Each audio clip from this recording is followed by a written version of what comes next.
Welcome to the Black Sheep. This is one of our many upcoming videos where we discuss the content of a guest essay with the actual guest. We're very excited to talk to Reusch today, who wrote our debut guest essay about his experience as an educator, facing a lot of pushback from growing ideological rigidity.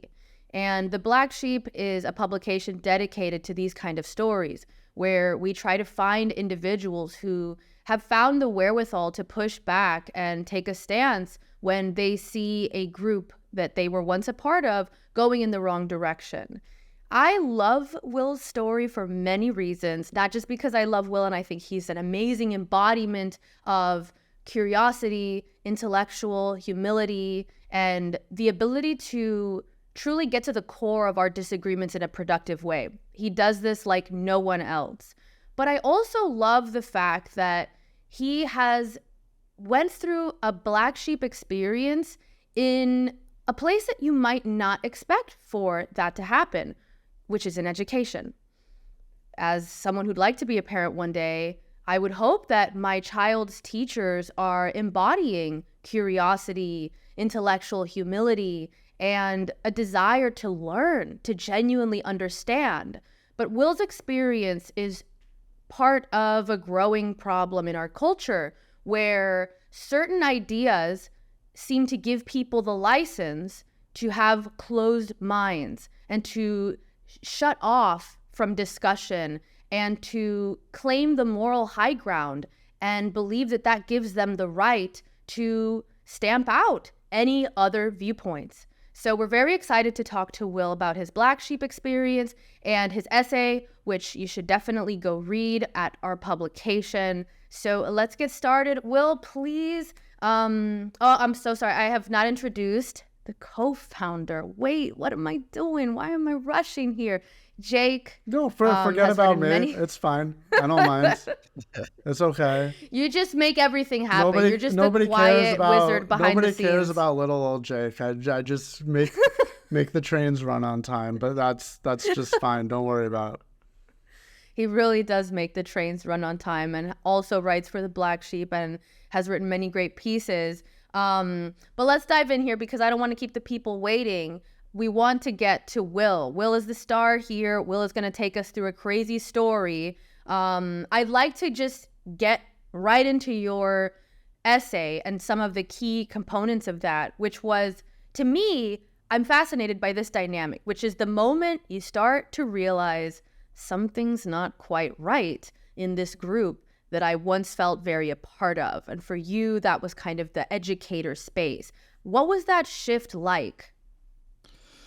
So thank you for having me, guys. I really love what you're doing here, and I'm honored to be the first guest to write for the Black Sheep. It's really, really cool to be able to share my story. I think I never really felt 100% like I fit in among educators. I kind of always felt a little bit like a round peg in a bunch of square holes. But I got respect from my peers. They could see that I was really dedicated. I really loved what I did and everything like that. So in that way, it was never like a big issue.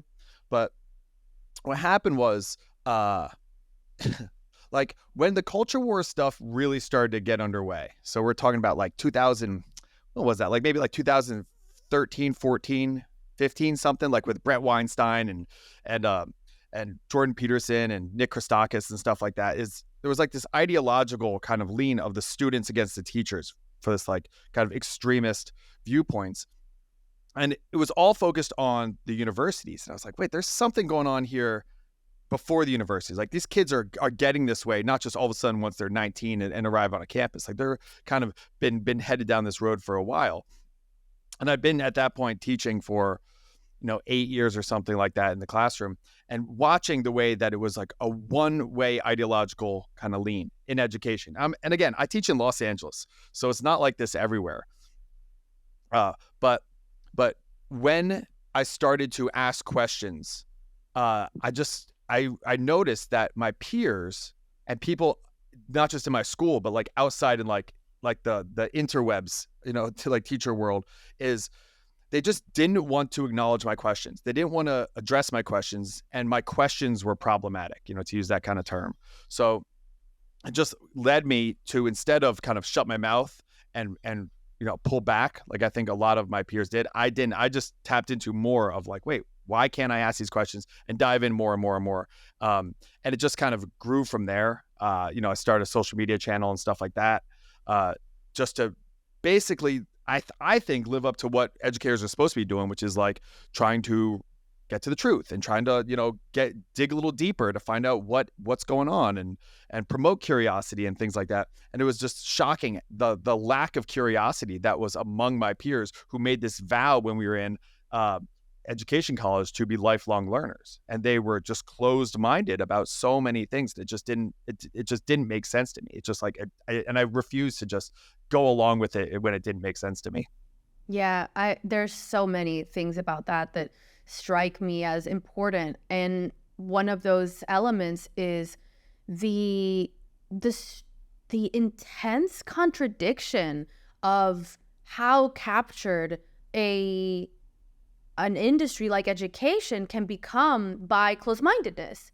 Because reading your story, we've had this sense, we hear the murmurings that things aren't going right in the schools. What are they teaching? And you have these viral moments where, we found this teacher was secretly asking kids about their gender identity. These things like this, that whether, I don't think every teacher's doing that, obviously. But what I'm more concerned about is not even these specific instances where something very ideological is being introduced into the curriculum, and particularly without parental consent.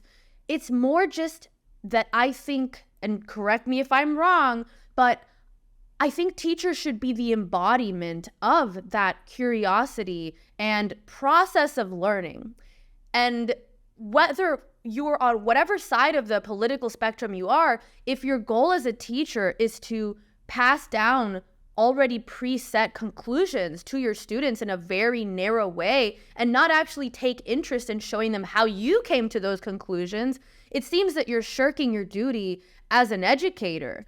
I'm not sure what you would call someone in that position then, but it doesn't seem like that's education anymore. It doesn't follow the pattern of curiosity and seeking knowledge and wisdom, and actually having rigorous mechanisms by which you pursue knowledge that we can think of when we think of like the Greek philosophers and the first universities and things like this, that really put an emphasis on, I don't care what conclusion you have, I care about whether you can defend it, whether you can tell me how you actually came to adopt that conclusion and why it's better than all the others. I don't get the sense that education is pursuing these kind of values of knowledge and wisdom and curiosity anymore. And it seems like you may have been in the epicenter of that shift. What do you attribute that shift to? Because I want to steel man this other side, right? And it's people who will tell you, we have to do the right thing. We have to do activism to undo the harms of the past. It's not right for a teacher to get in a classroom where they have students of different races and not address America's history of racism, or address issues in the news that are emblematic of inequalities and terrible outcomes for distinct identities. How do you address the fact that, yes, I understand that call for doing something good and being aware of these problems that our students are facing, but that doesn't mean we have to become ideological activists that are then preaching to our students? Yeah, no, that's a great point, a great question. So like, think about this a lot. I think that you get into education, think about like who gets into education, right? So there's soft-hearted people that want to, connect with children, essentially. Though, yeah, I'm at the high school level. I teach mostly seniors, but they're still children. They're still very inexperienced in the world and things like that, a lot of them. And then you want to guide them into being good people. I've heard teachers say, a lot, in a lot of different situations, like, our job is to teach them morality. Okay. Morality is quite complicated. And the easy way to figure out morality or to have like a system is just an ideology. You adopt an ideology. I think it's just an easier way because morality is so complicated when you dive into, John Haidt's work. You go into like secular world, you go into like, religious world. Like this is like a really tough thing of like doing the right thing or even what the right thing is. You could study that forever, from a whole bunch of different lenses. Then you have to like work within all of that. And it's just easier to have an ideology. It's just like a plug and play. It's like, oh, so this is just the right thing to do. I can just follow this to a T. And I think that's what it is. I think it's just like taking the easy way out, because instead of stumbling in front of your classroom with like, you know what, I don't know what's right. I don't know. Let's figure this out together. Let's pull a whole bunch of different references. Let's get some ancient Greek philosophers. Let's get some, Stoics and stuff in there. Let's read what Sam Harris has to say. Let's read what a religious thinker has to say, like all this type of stuff. And let's work on it together, which is my approach. Cause like, I actually don't know. So let's figure this out. Instead, I think it's just easier to say, this is the ideology. This is what they say is right. But an ideology is like, it's like a vague map. It gives you something, but it doesn't work when you get into a lot of nuance. And I think that's what was happening. A lot of these more like culture war conversations is there's so many examples of what about this though? You say this, but what about this example? What about that example? That's why I loved on my podcast bringing on people that didn't fit into a box well. I loved like MAGA hat wearing trans people. You know what I mean? Because people are just like, wait, I don't know what to do. Their head kind of explodes because it's so counter to their ideology. So I think it's a lot of that. I think that's what teachers do. But they're so bought into this ideology, they don't get a lot of pushback, that then they become activists. Because I think activism and education are actually really opposed, because education and learning assumes you don't know the answer and you're seeking it. And activism assumes you know the answer and you're just trying to implement it. And I think that the ideology is so strong that's like, okay, we know what's right now. This is right. This is wrong. Easy. Now let's try and implement it to the world. Because they really believe that it's the way they orient themselves in the world. And then when someone like me comes around and asks questions, it's a challenge in a real way to like their whole sense of self. And I think that's why I get the kind of vitriol thrown my way that I do. Wait. I have to make a parallel because it just clicked to me something. Okay, see what you think about this. Because as you said this, it's like, they don't like when you ask questions and challenge their conclusions, because that's what an ideology is. That's what activism is. It's, I've already come to these conclusions. Your questioning is not useful. It's actually getting in the way of me implementing the conclusions that I've already decided are correct. And it just hit me. Isn't that exactly what a teacher would want students to do? Is to ask questions about things. I mean, my mom is a teacher. She's been a teacher for maybe over 10 years or 15 years. And she's taught in, I think, like around 9th grade and a lot of middle school. One of the biggest obstacles that she faces is just apathy from the students. Just absolute disinterest. They don't think they need to be there. They don't think the curriculum is going to help them. They have no understanding of what they're even there to do. They act like it's a daycare. And a student that would ask questions would be a star pupil for a teacher like my mom or like you, I'm presuming, because it shows interest and you can work with that. But then you have this experience with these kind of activist teachers who actually dislike and actively disdain questions. And I would like to highlight one of the common quips that we hear, which denigrates asking questions. And it's that kind of activist rebuttal where just asking questions, the phrase itself is cast as a kind of subversive, malicious form of sabotaging someone. I don't know if you guys have heard this, but I've had this posed to me where it's like a way of saying that, oh, you're just asking questions, but it attributes to the asking of questions a malicious intent that then justifies the person being like, no, you're a bad actor, so I don't have to answer your questions because, haha, just asking questions, right? Well, actually, you're probably an anti-equality or you're anti,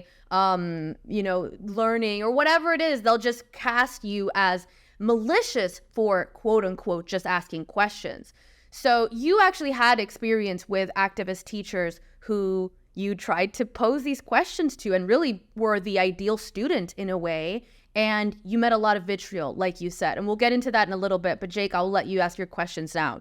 Well, I want to sort of go at the premise of where the conversation is going so far, because there's this idea that education, as it's set up in the United States and largely around the world, really is about asking questions and is about critical thinking. And so I wanted to ask you, Will, to what extent is that actually true? I mean, when you were in ed college, because the way that I think about the education system is that it's something that, I know you work at a private school, but is largely run by the state, that was set up to instill the population with certain ideas and a certain worldview and a civic nationalism that you could think is good or you could think is bad, but is certainly being instilled as an ideology and not necessarily, the system wasn't necessarily set up in a way that, is supposed to question the ideology that's being passed down. In many ways, it was set up sort of like as a factory line assembly model for students, to go get jobs in factories. So what was your experience in ed college and going into the space in terms of, you said at the beginning of your essay, this was all about bringing critical thinking to students. That was so meaningful to you about getting into this space. Did you find that at the start? Yeah, it's a good question. I actually took some notes on that. So I think what happens is it's almost like Congress. Like let's just assume, let's not be super cynical and assume that a lot of people that get into government want to actually make positive impacts on the world. Let's just play that game for a little bit.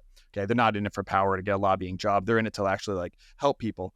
But then they get into this system that does so much of the opposite. I think that the education colleges really do promote the things that you're supposed to do. It really does promote critical thinking and being a lifelong learner. A lot of classroom management too, because it's just a reality that you have to know how to manage your class. And if you can't get the class to pay attention and behave, then they're not going to be able to listen. But even that, like compliance, sounds kind of weird, and it's a strange mix that I have, because I tell my students all the time about how we should admire, Martin Luther King, who's arrested 29 times, or Rosa Parks, who says no, when you tell me to sit down, I'm gonna say no, and yet I want you to come into my classroom and sit down. Like, I understand that that weird conflict there, but I think that there's just a reality that a lot of the teachers who go into it in the teachers college really are told these things, but then you get into the system. You're not in the system yet. Once you get into the system, then it's all about the bureaucracy elements of that, which is just another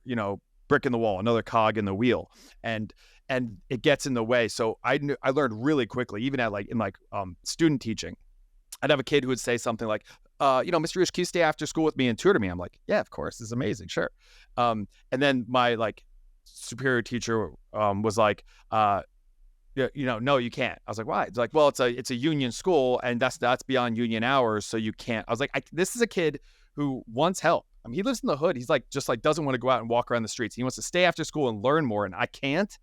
There's so much of that starts to just make you kind of jaded as a teacher. I think for the people that had elements of what I have, which is just curiosity and let's go. I don't know anything, so I'm just a little bit ahead of you guys. Let's figure this out together. I think it starts to crush that because of all of the other logistical parts of it. I think that's got to be part of it. But absolutely, I say all the time that the education system exchanges curiosity for compliance. That Prussian obedience model is just good for keeping a system going. So the way in which it trades that for compliance seems to have changed over time. So I mentioned it being set up for civic nationalism by the state, instilling the state ideology. Now there's a new ideology that's popular. We can call it wokeness. We can call it critical social justice, as a more formal name. Now I've done a big research project called Redefining Racism. It's coming out at some point. And something that I found from that is a lot of what we now call, and is a field in academia called critical whiteness studies, actually started in ed schools. One what was your experience, in terms of seeing that ideology come on the rise and come to take over? And also, I don't think you've told us this part of your story yet, but work that with what the hell happened to you. You went in to start asking questions, and in our article, or in your article at wetheblacksheep.com, there's an embedded video of you talking to these just absolute crazy people. It's one of the wildest things I've seen in my entire life. So when did you see that ideology start to become, I guess, both existing at all and then dominant, and how did it come to start impacting your life? Yeah, I mean, so yes, I just want to say, like, crazy people. One of them was like the assistant dean at Brandeis. The other one is like, going to be on school board in Atlanta and has, like, friends with LeVar Burton, and it was just on like the Jennifer Hudson show and stuff like that. So Wow. like to say like they're the crazy people, like, no, they're very prominent. Right. So, but yeah, they could still be crazy, I suppose. So I think what it is goes back to that ideology of, I was teaching at a different school, a public school, in 2008 when Obama was sworn in, and the whole school stopped. We had a big assembly, and like people were crying. It was just such a big, powerful moment. I had a student tell me a couple of years ago, said, Mr. Reusch, we learned so much about like the civil rights movement. It was just incredible, the Montgomery bus boycott and the Greensboro sit-ins and all this kind of stuff, this really important stuff. And like, we admire that so much that we want to do that. And it's just like, and I think that was like the message going to young people is like, this is what being a good person is. Again, young people are trying to be good people, teachers trying to be good people. Oh, so an activist, those are good people? Okay, so I guess I should be an activist. And they're just not getting the critical thinking to be like, what's real activism look like today? Like, who needs voices for them and stuff like that? They just rehash what was already done, because it's like, it's still racism. Not to say that racism isn't a problem, but I think we have bigger problems right now than like the same racism that was around the 1950s and early 60s. But people just keep going down that same road because it's like paved. Like, they know what it is. It's like tried and tested, like that you can just fight racism and you'll always be the good guy if you're fighting racism. And you just keep going down that road long enough. Like, so there's no roadblocks. As long as you say that you're fighting racism, you can do anything. And that's essentially what led me to that conversation, because it was when critical race theory was this thing. It was only 2 or 3 years ago, but critical race theory, teach it in schools, don't teach it in schools. It's not being taught in schools. It is being taught in schools. And people would say the same thing over and over again. They would defend, the teaching of critical race theory, and then in the same breath say like, but it's not being taught in schools. It was all over the place. It's like, well, which one is it? It's really, really, it got into a whole definitional issue, which is a problem of this too. But like a very prominent teacher on Teacher Graham, social media, was just saying, even if your state bans the teaching of critical race theory, teach it anyway. So I'd like to just ask questions. It's my thing. So I'm just like, well, shouldn't we talk about this, more? Like, what does this even mean? What does this look like? Like, I feel like there's a lot of questions to be had before we just say teach something, because people don't even seem to know what it is. And then, they responded. I was like, I would love to have a conversation with you about it, because that's what I always say. I always love to have conversations. And then they ignored me. So then I went on and kind of antagonized them a little bit, saying like, see, no one will talk to me about this. And then to try and prove me wrong, they're like, all right, we'll talk to you. And then it was, Alfred Shivy Brooks, and then Kate Slater, who's like the assistant dean at Brandeis. I don't know if she still is. And then like another critical race theory like consultant named like Louisa Duran. And it was like, I thought it was just gonna be a conversation with all of us, just like, I didn't really, but I was like hopeful. But it turned into like the three of them versus me. And all I did throughout that whole conversation was really just ask questions. And I assumed that like you said, Salome, like a good student would do that. Most students don't. You're absolutely right. Most students are just apathetic. They're just indifferent to school. But the ones that are like, that we want as leaders someday, the people that are going to be in charge of stuff, they're going to be asking questions. They're curious people.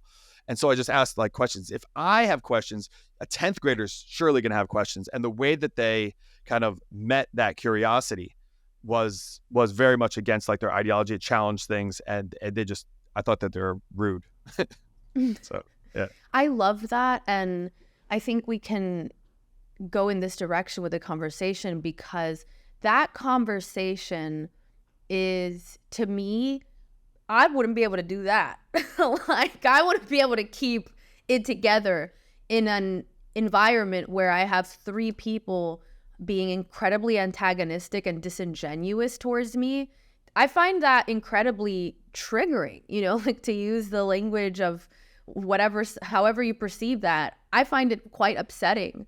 And I think it speaks to a lot of different elements at play in that perspective.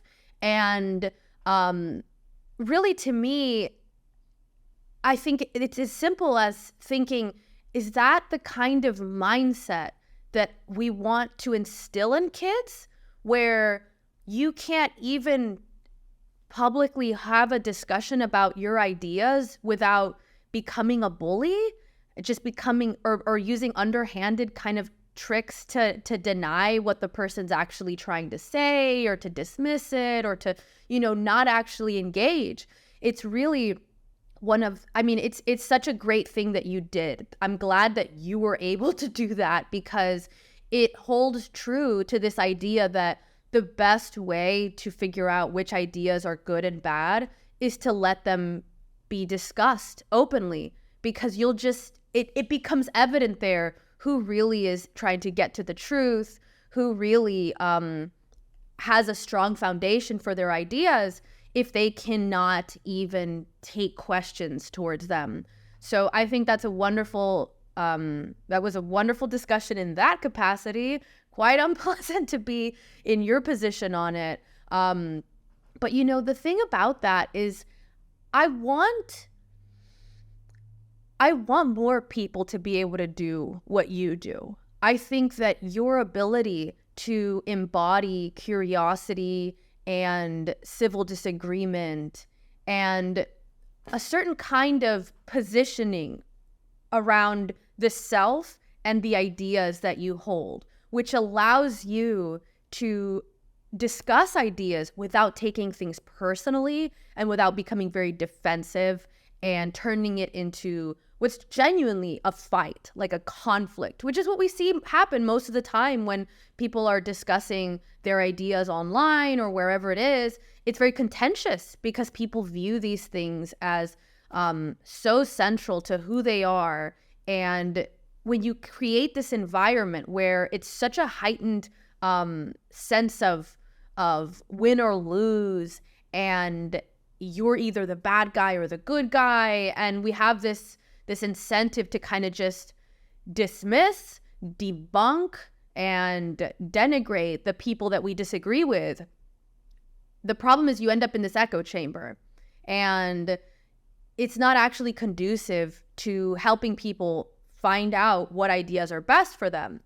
So I'd love for you to kind of speak to the strategy. If you can give us a straight up mini masterclass on being able to do what you did in that video, where you're disagreeing with people who don't want you to disagree with them at all, who actively try to antagonize you in some ways. And I think this is it's a great video to watch as a study for how people defend ideas they can't actually defend with genuine, detail and logic, is that they will antagonize you so that essentially you discredit yourself by getting into a heated exchange where eventually it's like, well, that ends the argument because we're fighting, let's stop. But if you keep it together and you actually stick to the strategy of, no, I'm going to have this discussion with you, I'm capable of letting go of those little traps that you're setting for me and sticking to civil disagreement, genuine curiosity, the Socratic method, it really exposes the reality of which ideas are strong and what the person is really up to. So what would your tips be for being able to embody that the way you are? Thank you. It's so nice to be recognized for the things that you really value. It's really important to me to come off the way that you just described. So it's really nice to be recognized that way. So thank you. Truly. A couple of things. One is I have kids, and like my 2-year-old is just getting out of being like sinless, essentially. So like a baby, it doesn't do anything wrong, right? And then now he's 2 and he gets mischievous. So we'll say like, don't, hit the table, and he'll look at you, and then he'll like hit the table. Like, you little asshole, what are you doing? That's And so funny. and what you start to see, and then I have a 6-year-old and a 9-year-old too, and all boys, and they're little savages. but what they do is they misbehave. They lie, they cheat, they steal. To some degree, small degrees, but they do.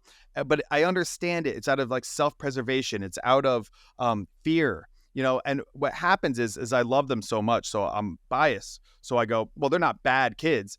They're acting in these ways because they're still a baby that's just trying to survive. And that helps me to see other people, like the people I have those conversations with, the people that are mean to me online or whatever it is. I see them in that way too. Like, oh, you're doing this because of a whole bunch of reasons. Not excusing it. Like, you're an adult, you got to sort your stuff out. Like, so, okay, you were hurt when you were a child. Like, get over it. Like, hurt people. Yeah, but some hurt people really help people. So I don't think it's that simple. I think for little children, I would say that hurt children. Like if you're just like a bully who's like 5 years old, that holds up a lot better than an adult. Like an adult, like, there's therapy. Go figure it out. But that's part of it. Another thing is, I really am intellectually humble. Like, I don't think I'm smart. And part of it is like, I never was good at school or anything like that. I'm in these circles now sometimes with like really smart, like intellectual type people. And I'm just like, what do I do? So that allows me to lean into curiosity, because I just go, all right, well, if I try to like show that I'm smart or talk about all the things I know, then I could stumble really bad here. But if I just ask a lot of questions, like, I'll learn, I'll get smarter. And like, people like to have questions asked to them too, especially like smart people like asking for questions. So I think that's, I'm actually curious. And even if I know their ideology in some ways better than they do, especially some of like these like, woke people or whatever, like, I can learn more about them, like who they are, about the way that they answer those questions. So that's part of it. I think like how to not get offended when people like, cause they were trying to, they were saying things, they were, outright insulting me and stuff like that. I saw the big picture. I was like, this is a valuable conversation if this can go out, because I think it's really important. It's so rare that you get someone who's like deep in that ideology talking in long form up against pushback. That's why I think that conversation is so awesome. Not because I'm a part of it, but because like it's very rare that, it's two sides aren't yelling at each other. It really is like, I was trying to embody a little bit of like the Martin Luther King thing of like nonviolent resistance, so like almost like the person's throwing metaphorical, like tomatoes at you and you just kind of take it, I think that's a really powerful thing. I think we have to have an OS. We have to have like an operating system, and what's the operating system you choose? And we have some level of ideology or something that we buy into, whatever that is. It could be political, it could be religious, whatever. And I think that I was like looking for one, just like I was like, once I realized that we might need one, I was like, all right, then I got to pick one. And that's when I like started to lean into like, finding Jesus and stuff like that. Cause it's like, as kind of maybe cliche as it would be, it's just like, all right, well, remember those bracelets? Like, what would Jesus do? Like, yeah. I'm like new to Christianity. I didn't really grow up like Christian, but like, it's like, all right, well, in this situation, probably not like, take the easy insult, probably not like take, dunk on them, probably not make them feel bad. Cause there were so many situations where I was like, ooh, I could come at them and really make them feel bad, but I don't want to do that. So that kind of stuff, or just things that help me do it. I think it's just, I'm seeing the big play of like, this is going to serve me and my goals of education better to react this way. So we're going to link this conversation that we've been talking about in the description down below. So people should really go and watch this. I mean, again, it's just like you've described, it's you being reasonable and then being so obstinate and just horrifically rude to you, just trying to shut you down, like a Mao style. Oh my God, I'm brain freezing. What struggle session? Yeah, struggle session, yeah. Right? It is the most clear example of a struggle session I've ever seen outside of Maoist China. Now, I do really like the way that you handled that, right? And you've both talked about the reasons why that's admirable and helps show people the truth of what's going on here, by being the better person and just constantly trying to understand.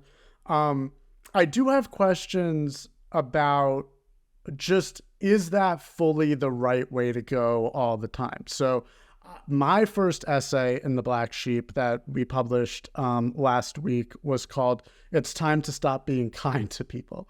And the thesis of that was, there's these certain people that maybe have personality disorders. They might be narcissists or psychopaths.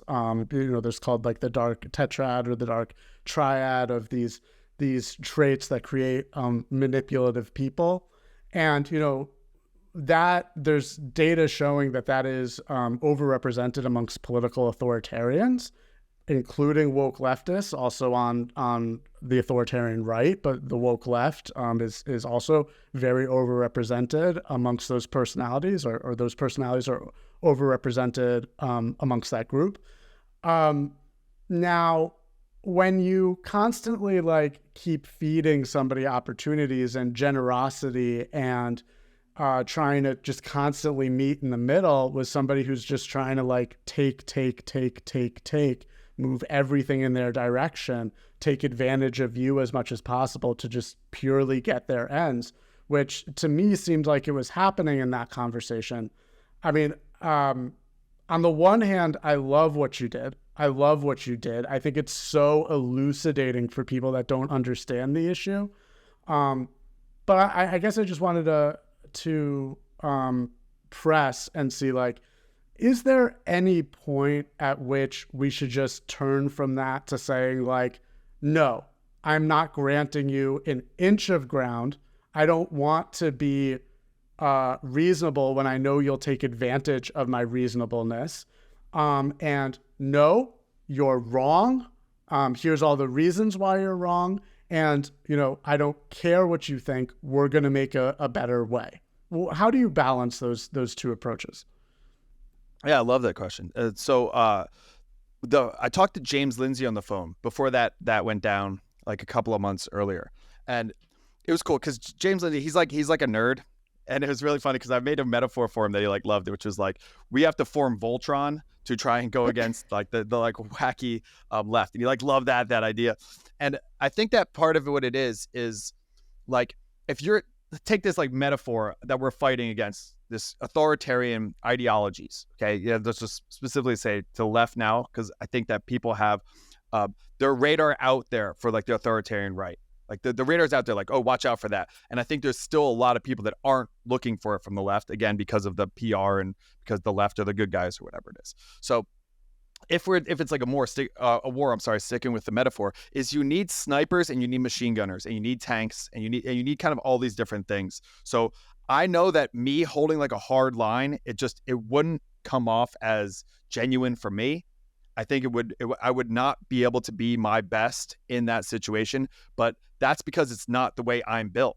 Like I'm built this way, like, like a football team, a running back's not gonna be built the same way as a lineman, and I think that everyone, you have certain gifts, like you guys as writers, like, I mean, you saw my like drafts of my essay, like I'm not a writer. So, like what tools do you have that you can go in and fight the fight with? And mine just happens to be this way. It happens to be like being like, whatever, like the nice guy, the generous guy, the gracious guy, that's like, asking a lot of questions. That's kind of going to be my role in our platoon. And then someone else is going to come in and be like the hard ass that's just like, nope, I'm standing firm on this one. You're not budging for me.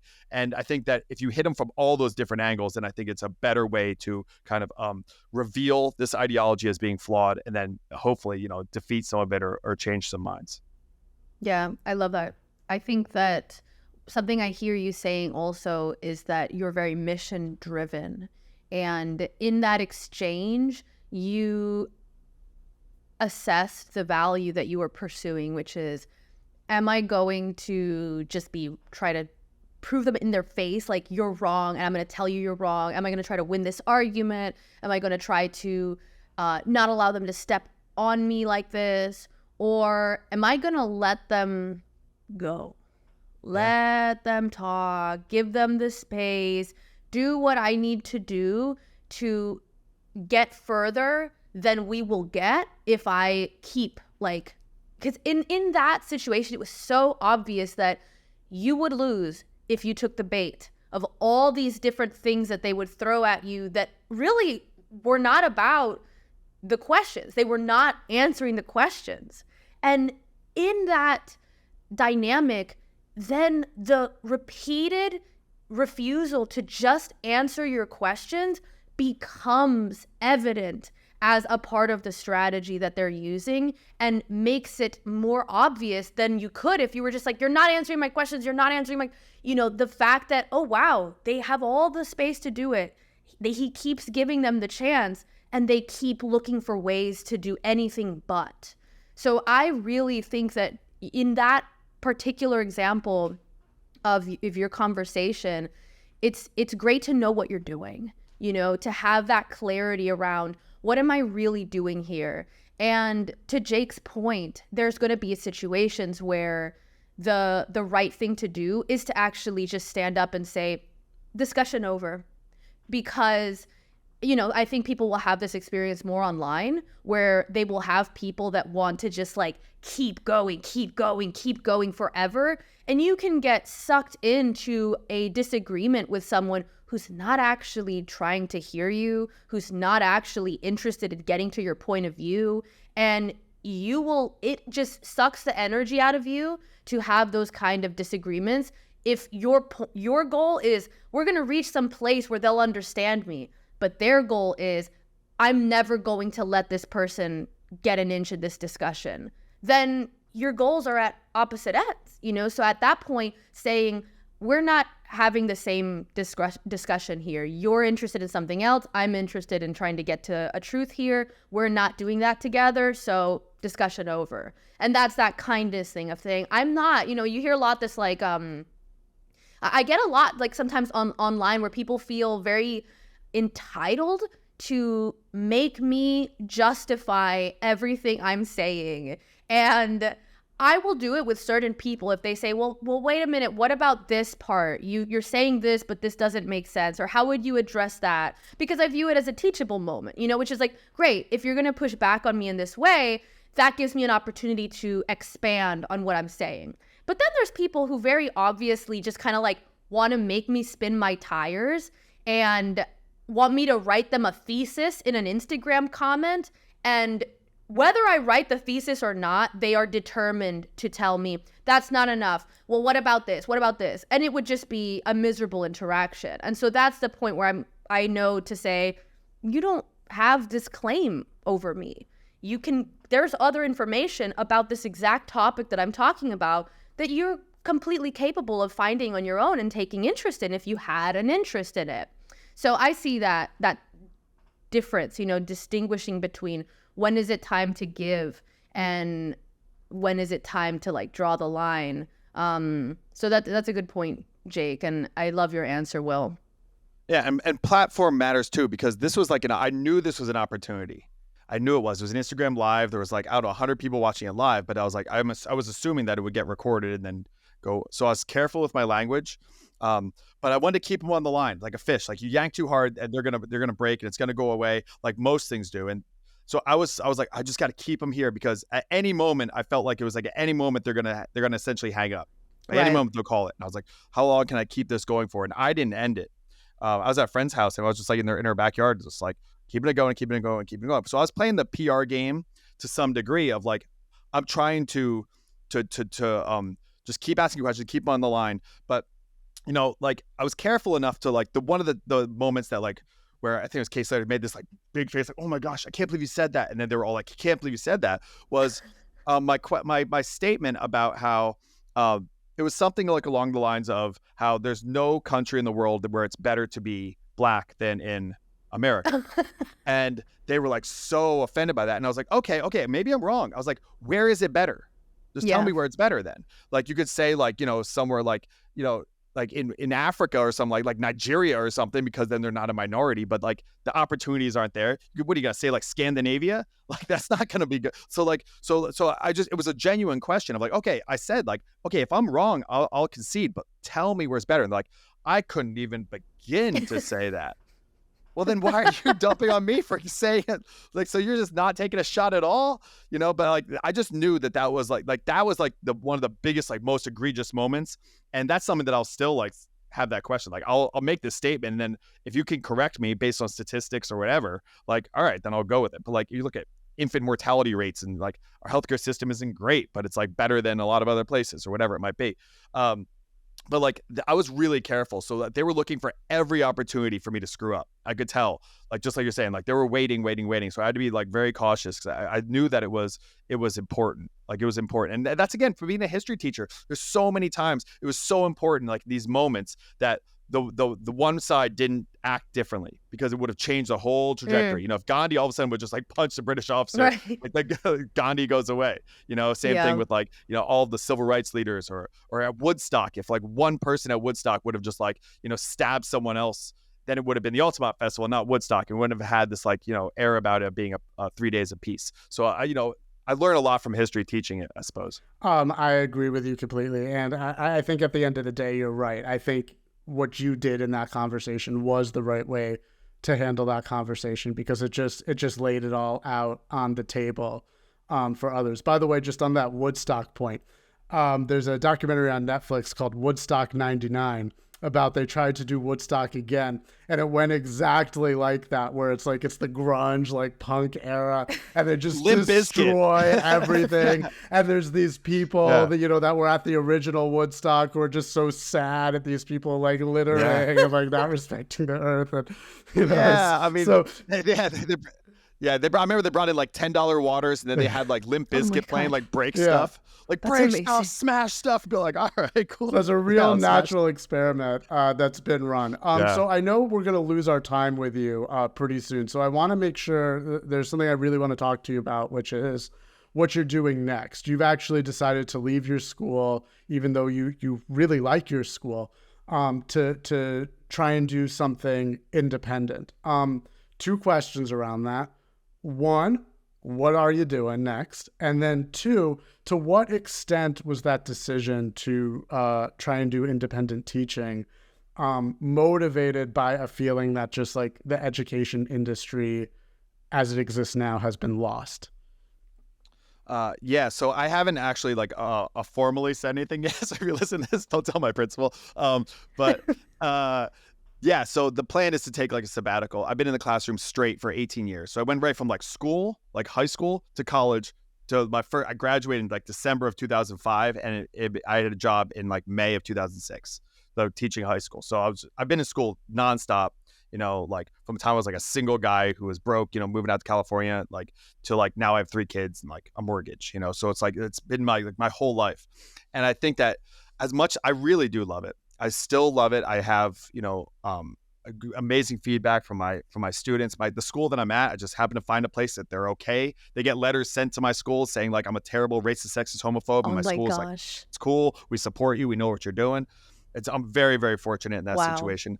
I have a first day of school. I pass around a big calendar, and I have a kids sign up, and I have a lunch with a different student every day. So I really have those like personal connections with my students. It's awesome. And because I've been teaching so long, these kids come back. Some are in their 30s now, and they're like, hey, you really had an impact in my life. Like it's big. It's an incredible job, and I love it.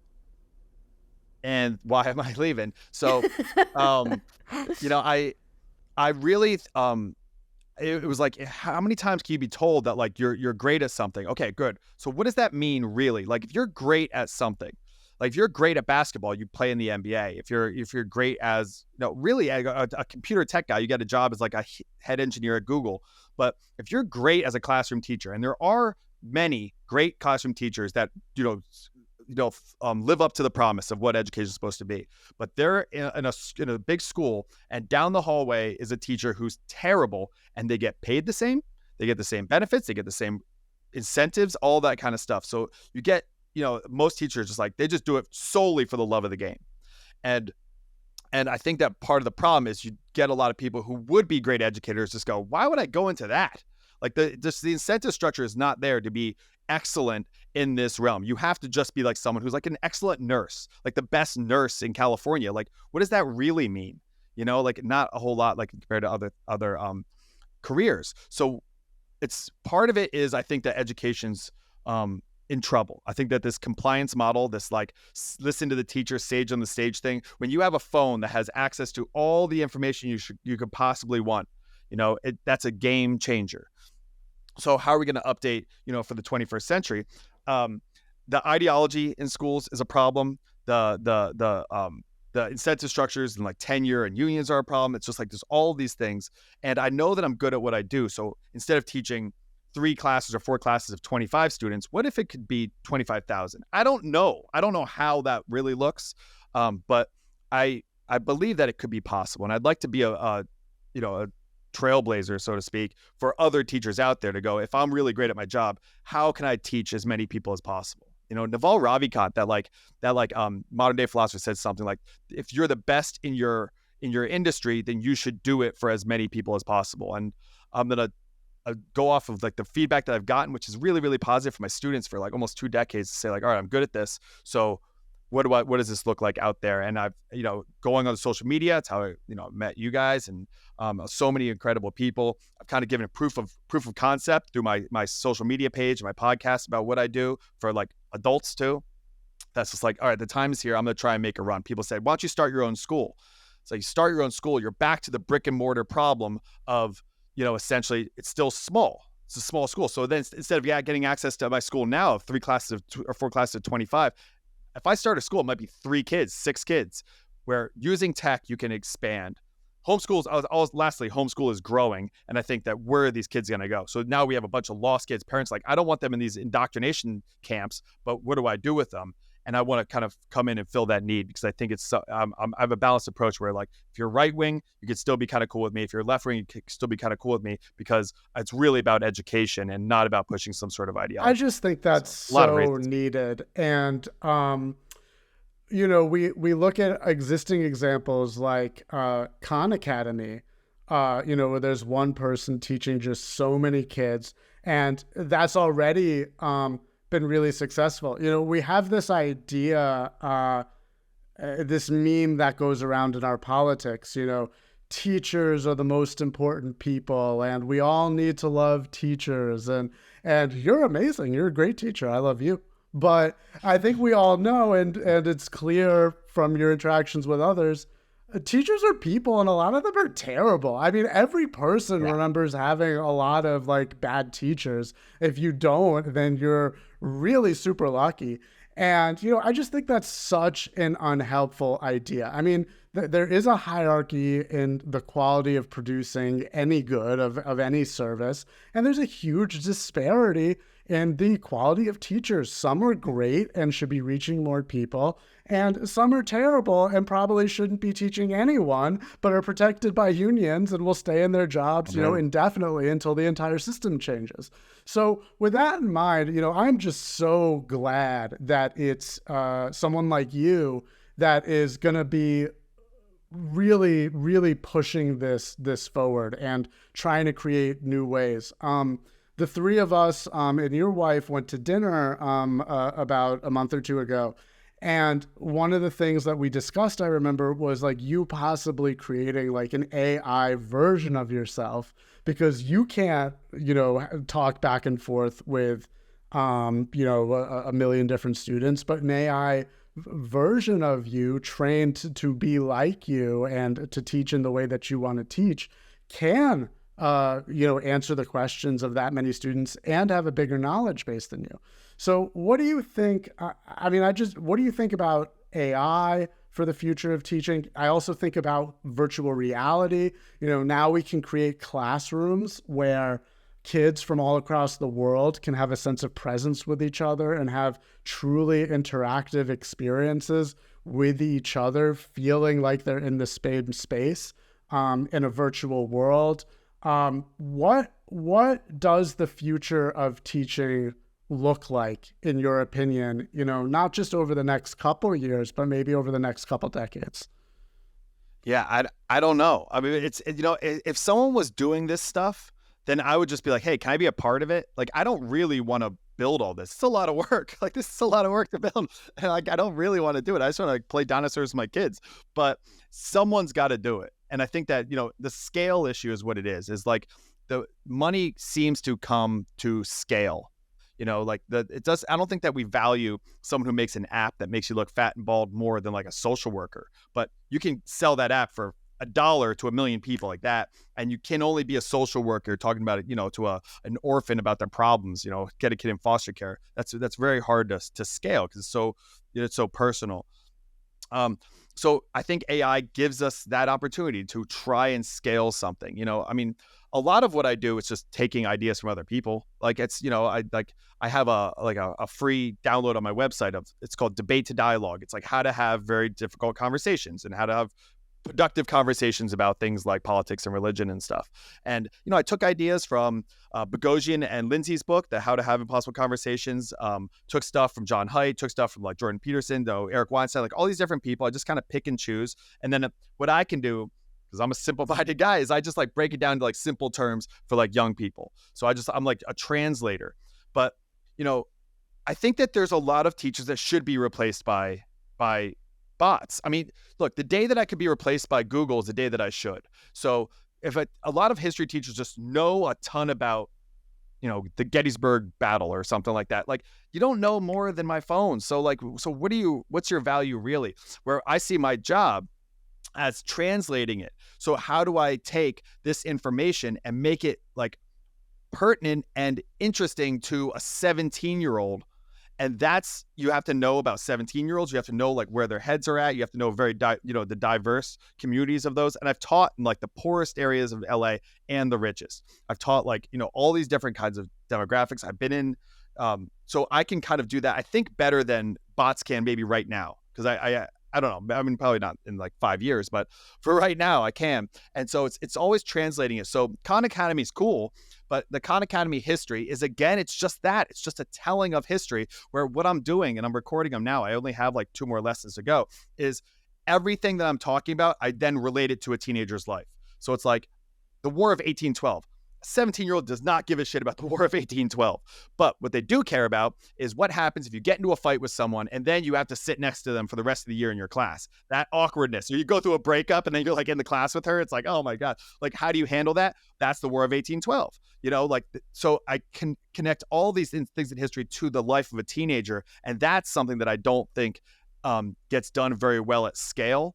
But that's why, I really pride myself on the fact that I get along with students that are very diverse, the captain of the basketball team and the goth kids. Like I seem to have a good rapport with all of these different kids, and that's intentional. Again, I think because of my approach that I generally have, but because of that, I think I can look for what's going to get the cheerleader and the goth girl. Like where do they overlap? Like what are like the commonalities? And then I can do that at scale. So in my like online lectures and stuff like that, I can attack that stuff. And I think that's what's not being done. I think that's what makes what I'm doing different. Yeah, I love that. I think that's really an inspiring vision for the future of education, because we've got to do something. I've been in these classrooms, my mom's classrooms, and many people have said this, but there's very like prison energy in a lot of schools. It really is. I know. And, I never, it's a funny thing. I really like learning. I am a very idea-oriented person.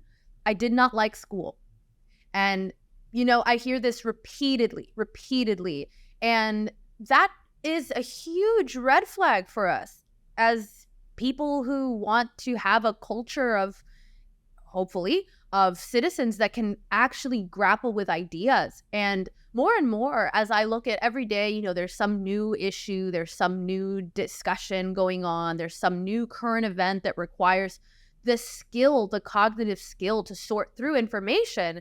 And I realize repeatedly that the main skill, or the main problem, I guess, is not how do we get people to hold good ideas.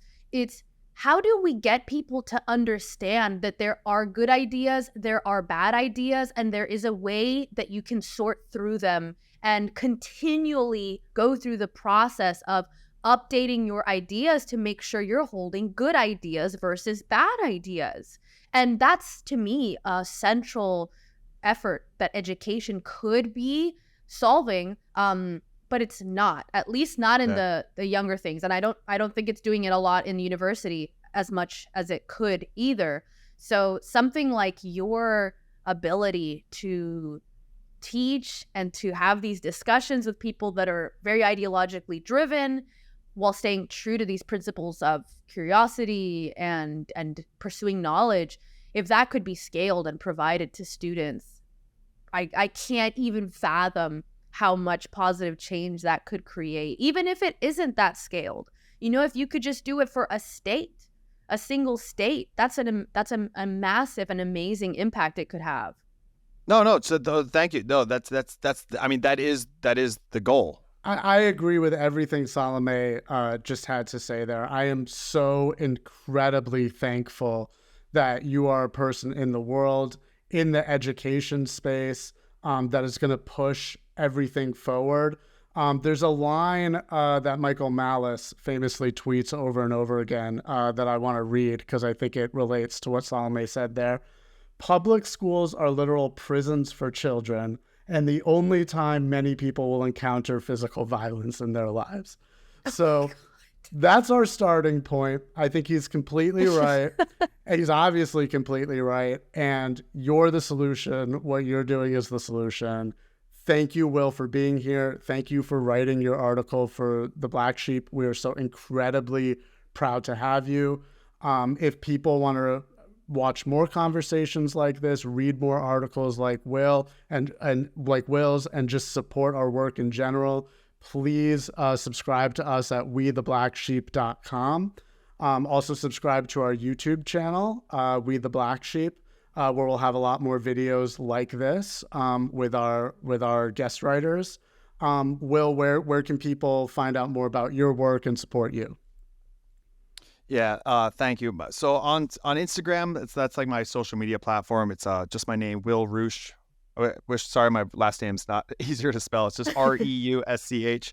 And then I have williamreusch.com is like my website that I'm going to be launching everything, all of my courses. And I have a bunch of freebies on there, like how to use social media better, how to, have these, more challenging conversations to be productive. I have a critical thinking resources for a class. I got almost a full curriculum that's free from a grant that I wrote with Heterodox Academy.